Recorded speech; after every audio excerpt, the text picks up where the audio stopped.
Good morning, students. Now, beta, you will not be able to switch on your video because I have enabled that option, right? वैसे भी एक दो बच्चे video on करते हैं तो इट्स ओके. ठीक है. Now we have done exercise 4.4 yesterday, 2 questions. Now we have to do exercise 4.5. बच्चे, let us start. Draw the following square with RE 5.1 centimeter. Making a square is very easy. Square, read, READ. Like one side is given to you, RE.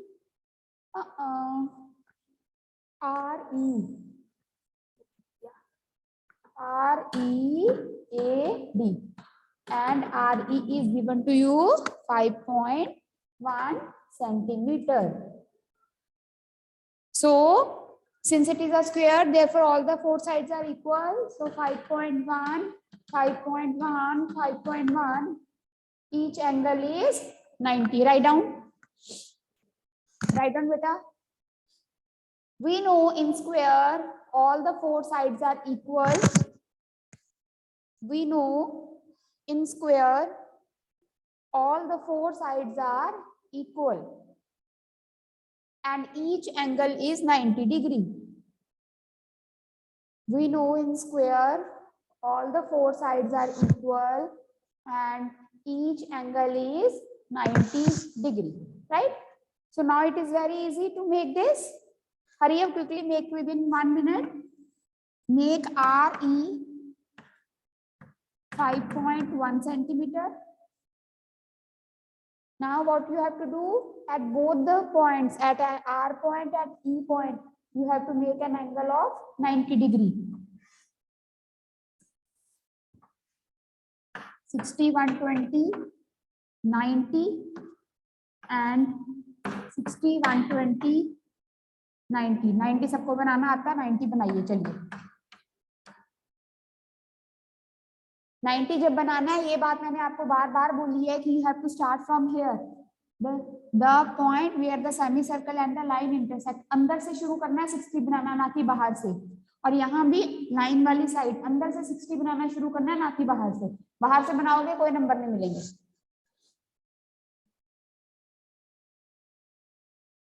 Hurry up, make 90 degree at point R and at point E.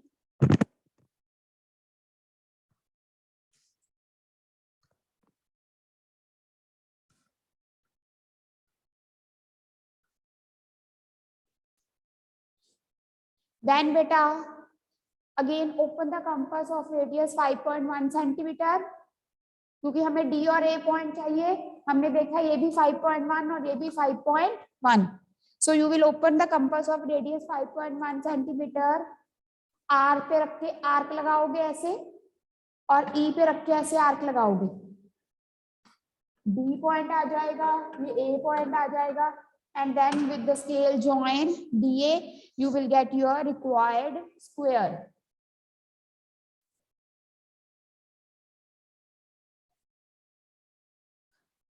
So note down. बना लो बच्चे, और कोई doubt है तो पूछ लो.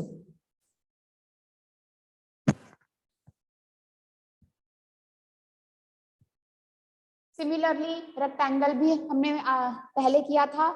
Rectangle में भी ऐसे ही बेस लाइन बनाकर 90 डिग्री बनाकर दोनों 90 डिग्री पे आर्क लगा देनी है और कंप्लीट कर देना अपना quadrilateral.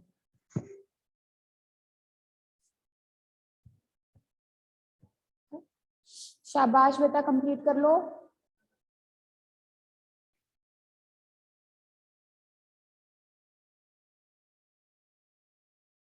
Fine.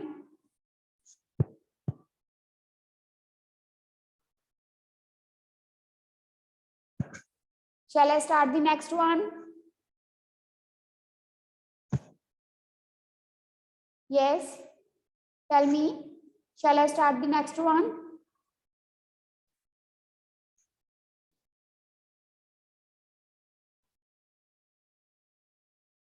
Only Bani and Angel and Anmol are Jayant has given the response. What about others? Medha, fine. So I hope everyone has done this question. Now beta see the next question. Next question we have done before also, in which the diagonals of the rhombus are given. ठीक है? So this is important question. ये थोड़ा different है ना, इसलिए थोड़ा important है कि वैसे तो quadrilateral sides given है, angles given है, वो easy रहता है. ये थोड़ा different है, इसलिए ये थोड़ा important कहलाता है. ठीक है? तो आपने ध्यान रखना है कि इसको कैसे construct करना है. Now we have to make the rhombus whose diagonals are. So name is not given. We will take name from our side. A, B, C, D. क्या given है? जैसे एक बात और मैंने आपको यहाँ बतानी है, जैसे यहाँ पर तो rhombus के जो diagonals है ना, वो दोनों even number है, 5.2 and 6.4. पिछला क्वेश्चन जो हमने किया था उसमें डायगोनल्स कैसे थे, एक इवन था और एक ऑड. आपको पता है कि आपने परपेंडिकुलर बाइसेक्टर बनाने के बाद उसका हाफ, जैसे मान लो अगर ये पूरा 6 है तो सेंटर से 3 की आर्क लगानी है, जिनको ये क्वेश्चन याद है. तो basically what I want to say you here is, कोशिश किया करो अगर डायगोनल्स में से एक ऑड है और एक इवन है तो ये जो बेस लाइन आप डायगोनल लेते हो ना, इसको ऑड लिया करो. मान लो अगर AC 7 दिया है तो AC A और C इधर रखो. अगर BD 7 दिया है तो B और D इधर रखो, A और C इधर. मेरी बात समझ में आ गई? तो उससे क्या होता है, इजी होता है. बिल्कुल कर तो आप ऑड का भी हाफ सकते हो, बट इवन का हाफ करना थोड़ा इजी रहता है, इसलिए this is just an advice. Now this is a rhombus and these are the two diagonals. Diagonals are 5.2 and 6.4. ये मैं मान लेती हूँ, कुछ भी ले लो, ठीक है. ये 6.4 और ये डायगोनल 5.2. 5.2 का हाफ करो बेटा, 2.6. मतलब ये 2.6 और ये भी 2.6. समझ आ गई बात? और ये पूरा जो ये कितना डायगोनल है 6.4, इसका हाफ करने की जरूरत नहीं है क्योंकि ये तो हमें पूरी लाइन सेगमेंट लगानी है. So how to construct this rhombus? Everyone draw a line segment AC 6.4 centimetre. शाबाश, बनाइए. Draw a line segment AC 6.4 centimetre.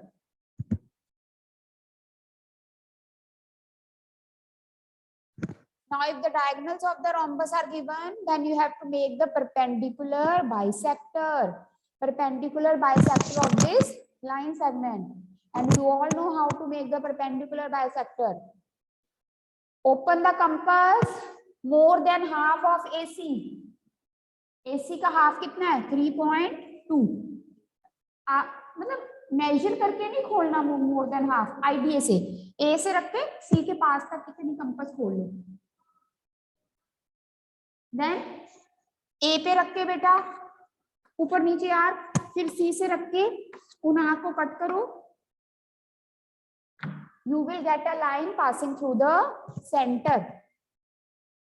You will get a line passing through the center and the center point, mark it as O. Mark it as O.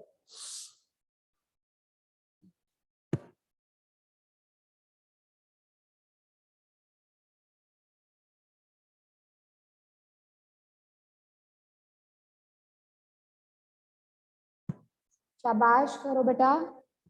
And if anyone is having any doubt, कुछ समझ नहीं आ रहा कैसे बनाना है, please raise your hand. I'll unmute and then you can ask. ऐसे ही free नहीं बैठना है. You are in the class, then please do the construction. Don't sit free.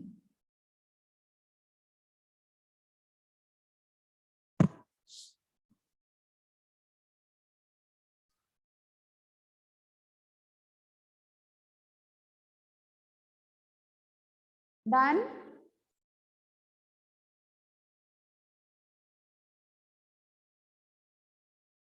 Next you want your point D and B.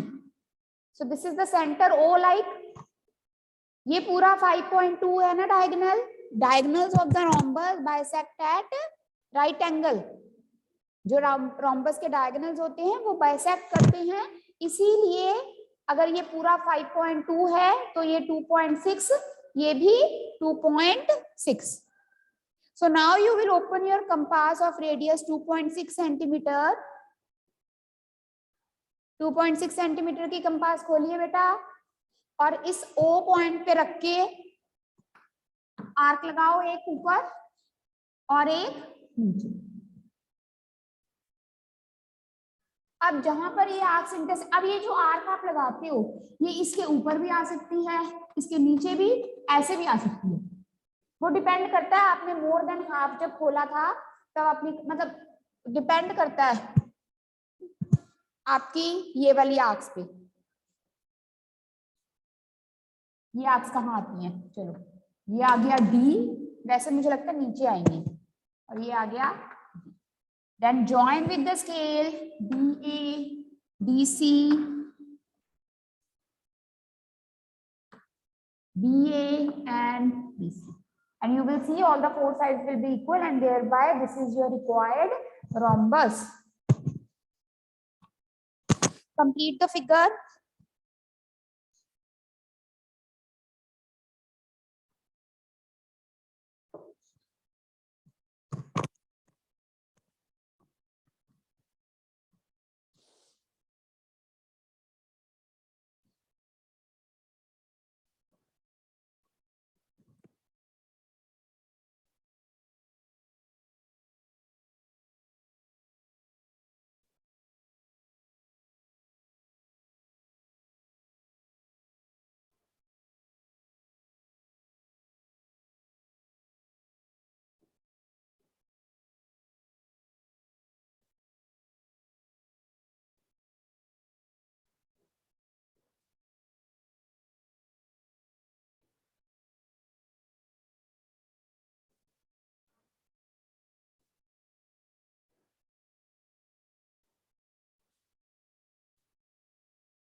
Fine. Any doubt?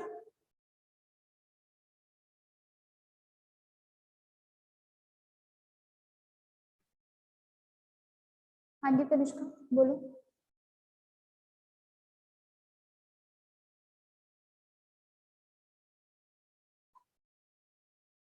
हाँ जी बेटे।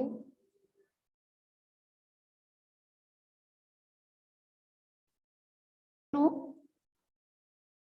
Now next question, third. A rectangle with adjacent sides of length 5 centimeter and 4 centimeter. Just understand.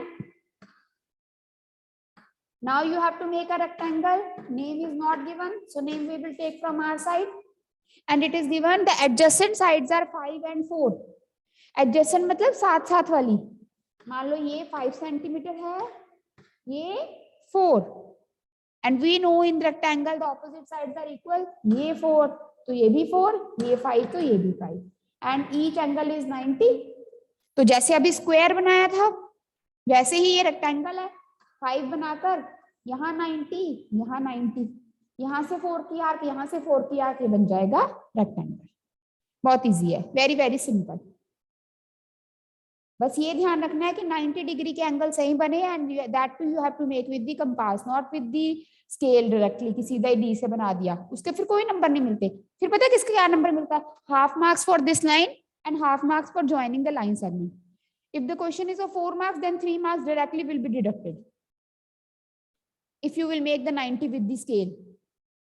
Any angle which is made with the compass, and if you are making with that with the D, you will not get any number for making that angle. बनाते जाओ, उससे हमें कोई मतलब नहीं है।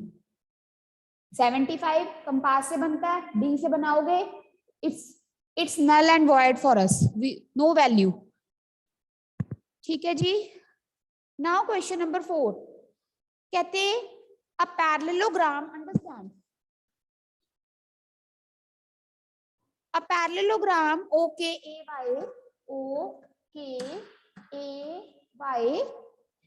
OK is 5.5 centimeter.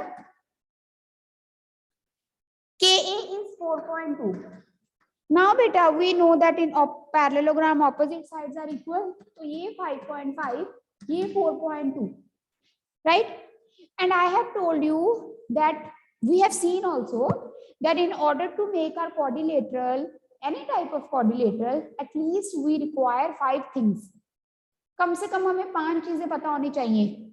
4 sides, 1 diagonal, 3 sides, 2 diagonal, 3 angles, 2 sides, ठीक है, 3 साइड्स, 1 एंगल, 2 एंगल, कुछ ना कुछ मतलब 5 चीजें पता होनी चाहिए.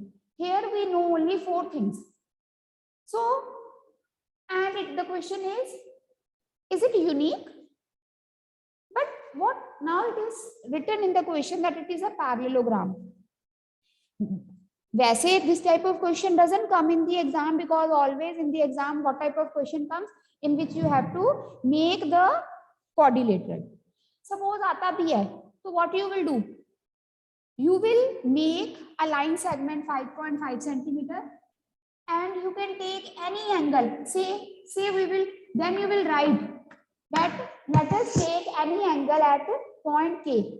Otherwise we cannot take any angle from our side, ठीक है. बट मान लो अगर हम 60 डिग्री ले लेते हैं, 60 डिग्री हमने बनाया, ठीक है, फिर यहाँ से 4.2 की आर, यहाँ से 4.2 की आर, यहाँ से 5.5 की, ऐसे बनेगा parallelogram. So a parallelogram can be constructed if we take any angle from our side and the angle can be of any measurement. हाँ जी बानी,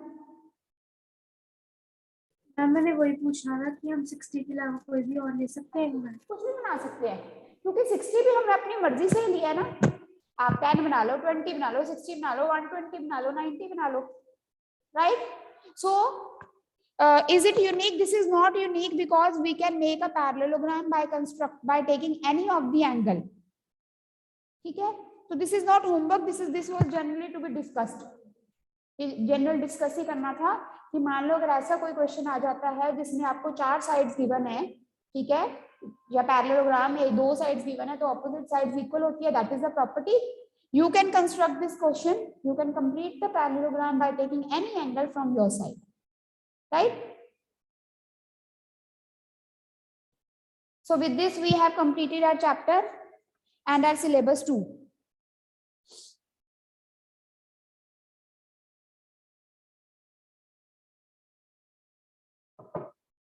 Anyone wants to ask anything?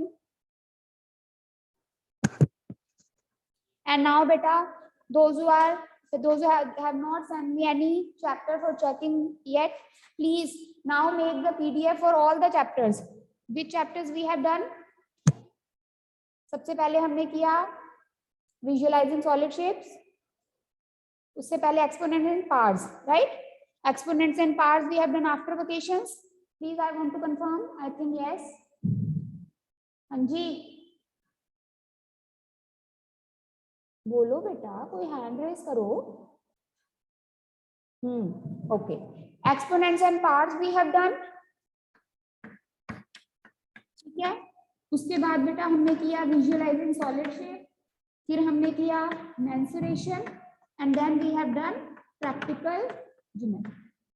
And very few students have sent me the notebook for checking. Now when you will be sending, make the PDF for all the 4 chapters. इकट्ठी PDF बनाओ बेटा, वरना आधे copy check हो जाती है, फिर आधी के लिए फिर से ट्रैक करना पड़ता है, ठीक है. Make the PDF for all the questions, for all the chapters and send it soon. और आज के होमवर्क में आप ये जो एक्सरसाइज 4.5 का सेकंड क्वेश्चन कर लेना, रोम्बस वाला और थर्ड रेक्टेंगल वाला, ये तो मैंने आपको दिया ही है, ठीक है. Second and third question you will do. Now we are going to do the revision. We are going to start the revision.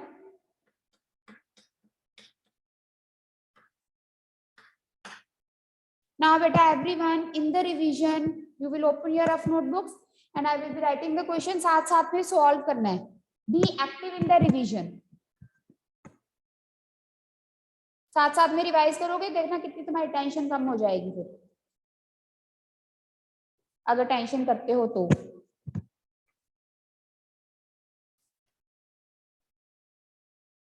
चलिए,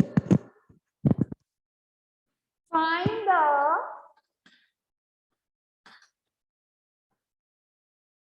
multiplicative inverse of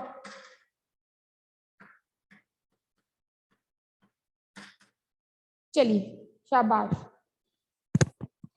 multiplicative inverse पहले सॉल्व करो, फिर आई डिस्कस वंस अगेन।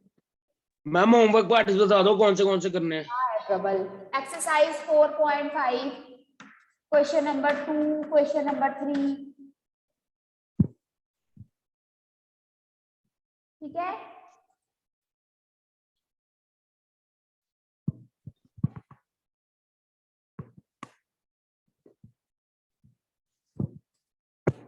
हाँ जी, multiplicative inverse find out कीजिए and raise the hand.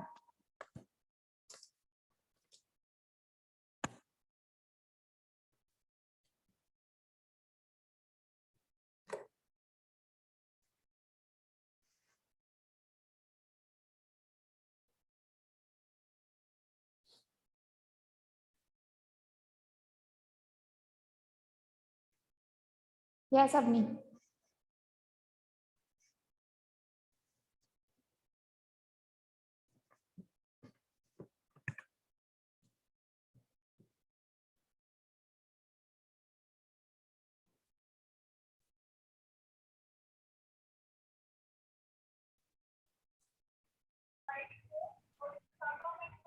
Ma'am first का answer 343। First का answer 343। Okay, second किया तो उसका भी बता दो। Ma'am 36। 36। Now beta, okay, let us discuss. Now you know the multiplicative inverse. Suppose you are having the number 6/7. Multiplicative inverse is its reciprocal. इसका multiplicative inverse क्या होगा? 7/6. तो multiplicative inverse is clear. उसका reverse. तो हम पहले क्या करेंगे? हम पहले बेटा इसको सॉल्व करेंगे। Find the multiplicative inverse of this. ये क्या है? 1/7 cube. Negative exponent we have done in detail. If the power is negative in the numerator, then it will become positive. If it will come in the denominator, 7 raised to power -3, we can write it as 1/7 cube. It is 1/343. This is now what? This is we got after solving this. But we have to tell the multiplicative inverse. इसका reciprocal. तो इसका reciprocal क्या आ जाएगा? 343. The multiplicative inverse is 343. 1/343 का 343/1 या only 343. इसी तरह से बेटा हमारे पास नेक्स्ट क्वेश्चन था 6 raised to power -2. पहले इसको सॉल्व करेंगे। 6 raised to power -2 means 1/6 square. That is 1/36. तो इसका मल्टीप्लिकेटिव इनवर्स 36। यहाँ पर तो सिंगल नंबर था। कई बार क्या आता है मल्टीप्लिकेटिव इनवर्स में, आपको एक कंबाइंड क्वेश्चन है जिसमें 2-3 नंबर्स हैं, तो सबसे पहले आप उनको सॉल्व करके, जो भी सिंप्लीफाई में गिवन है उसको सॉल्व करके एक आंसर तक पहुंचोगे, एक रैशनल नंबर तक। एंड में उसका इनवर्स का आंसर दोगे, ठीक है।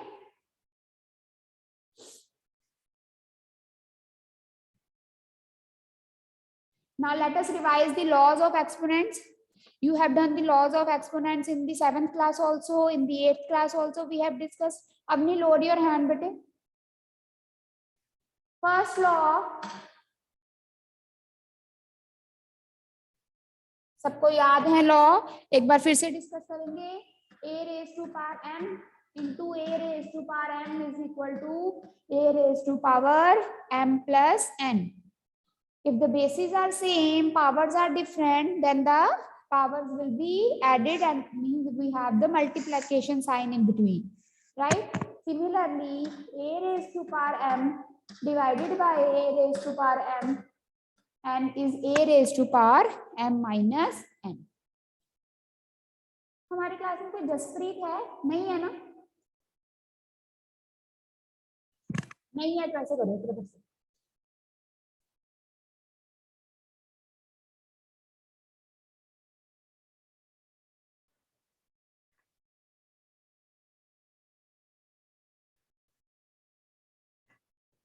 Now this is the second law. Then beta third law, a raised to power m whole power n. Yes Bani.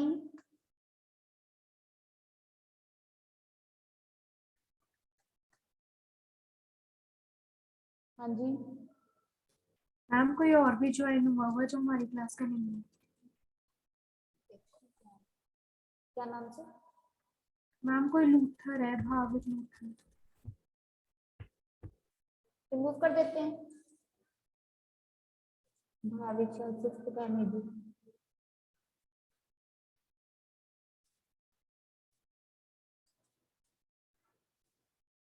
कोई बात नहीं, मिस होगी इसकी क्लास। 100 बार बोला अपने नेम से अपने टाइम टेबल के अकॉर्डिंग अपनी क्लासेस ज्वाइन करो। इतने फ्री है ना लोग, वैसे कहना नहीं चाहिए ना, काम अपनी पढ़ाई छोड़कर दूसरों की क्लासेस में घुसना। चलिए, a raised to power m whole power n, it is equal to a raised to power m, right? Power की पावर क्या होती है? मल्टीप्लाई।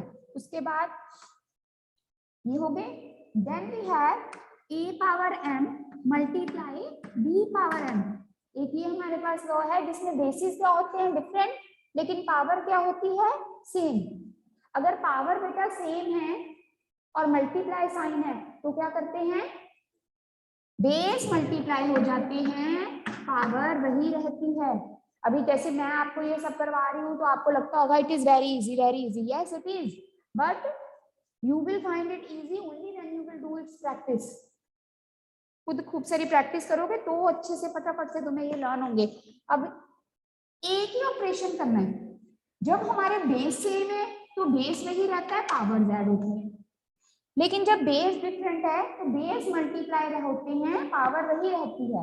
इसी तरह से a power m divided by b power m, तो बेसिस क्या हो जाएंगे? डिवाइड, पावर क्या रहेगी? वही सेम। ठीक है, then we have the law anything raised to power 0 is 1। ठीक है, एंड नेगेटिव वाला जो लॉ है वो क्या होता है? If the power is negative in the numerator it will become positive in the denominator, and if it is positive in the numerator it will become negative in the denominator। उसका reciprocal करोगे तो power क्या हो जाएगी? Positive या negative, depend upon the question, right?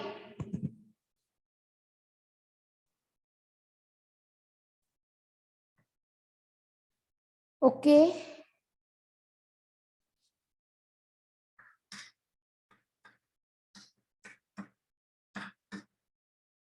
-2 raised to power -3 multiply -2 raised to power -4, simplify and write in exponential form। School में होते ना तो कितना अच्छा होता, बोर्ड पे बुला बुला के तुम्हें करवाती ये सब। चलिए,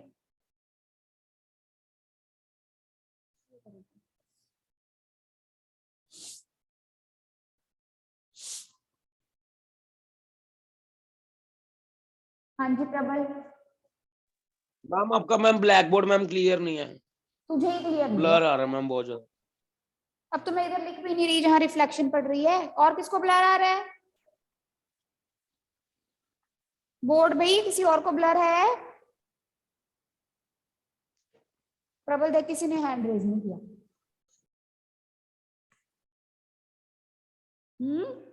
नेट ठीक करवा अपना तो, कि मेरी क्लास में प्रॉब्लम आई है सिर्फ। हो जाएगा ठीक, आराम से बैठे देंगे। So now see, now we have to solve it by using law. लिखा नहीं है लेकिन हम इस पे लॉ लगाएंगे क्योंकि हमने देखा बेस सेम है, तो पहले ही पावर को पॉजिटिव करने की जरूरत नहीं है। बेस वही रखा, -2, पावर्स क्या होगी? ऐड, क्योंकि मल्टीप्लाई का साइन है। अगर आप पावर्स को पॉजिटिव भी करना चाहो तो ये क्या बनेगा 1 over -2 raised to power 3 into 1 over -2 raised to power 4. If you get confused, negative power से कंफ्यूज होते हो, पावर को पॉजिटिव बना लो। -2 क्या हो जाएगा 1 over -2। अब बेस वही, पावर्स क्या होंगी plus 1 by -2 raised to power 7 और इधर -2 -3 प्लस -4 -3 प्लस माइनस से होता है, ये हो जाएगा -7, जिसको हम लिख सकते हैं। अब हमने -7 को पॉजिटिव बनाना है तो -2 क्या हो जाएगा 1 over माइनस, ये वाला माइनस अपनी जगह पे ही रहेगा, -2 के साथ ही रहेगा, बस वो जो -2 है वो नीचे चला जाएगा। तो चाहे ऐसे कर लो चाहे ऐसे कर लो, the answer will be the same. Similarly here, same base, powers will be added. P raised to power v minus 10, p raised to power minus 7. So you can leave your answer here also, क्योंकि इन्होंने ये नहीं लिखा positive exponent, और you can give your answer like this. Fine. So beta, this was all for today. Tomorrow we are going to continue with the exponents and powers, and first of all we will do all the NCERT questions in detail. So you do the practice for the NCERT questions, right? So see you tomorrow everyone. Take care of it.